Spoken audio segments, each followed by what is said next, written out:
ఇక్కడ గత 30 రోజుల నుంచి ఇక్కడ స్వామివారు ఉన్నారని చెప్పేసి పూర్వీకులు చెప్తే మేము మరి చూద్దాం, మరి స్వామివారు ఉన్నారా మరి చూద్దామంటని మేము ఫస్ట్ ఇదంతా సాపి చేసినాం, గుట్టంతా సాపి చేసి ఆ లోపల పడలలకు పోయినాం, లోపల గుహ లోపలకు పోయినాం.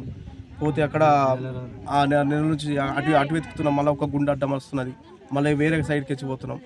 ఇక్కడ కూడా వెతుకుదామని చెప్పేసి ఇక్కడ చిన్న అసలు ఏం నామాలు ఏం లేకుండే ఇక్కడ కూడా చూద్దామంటే దవ్వేసరికి ద్వారం ఏర్పడ్డది. ద్వారం ఏర్పడ్డది.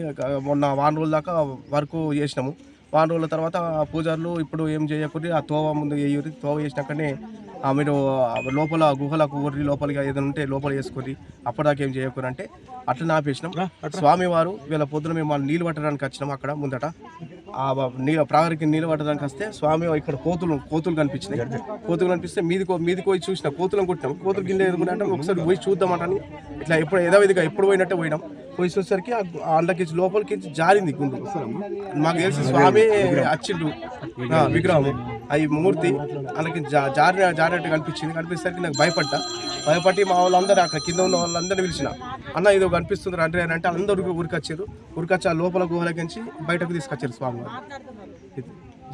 కోనే చూసినా వచ్చిన దేవుడు కూడా లంగి చూసినా కానీ ఇక కొంచెం కనవలే నాకు. లోపలికి పోయి భయం పట్టి ముందు మత్తయ్య నాడు పోయినాము. స్వామిలా నేను చచ్చిపోయిన సత్తెక్క వాళ్ళందరూ తోని చూస్తానే వచ్చిన. ఇదంతా తిరిగినాము.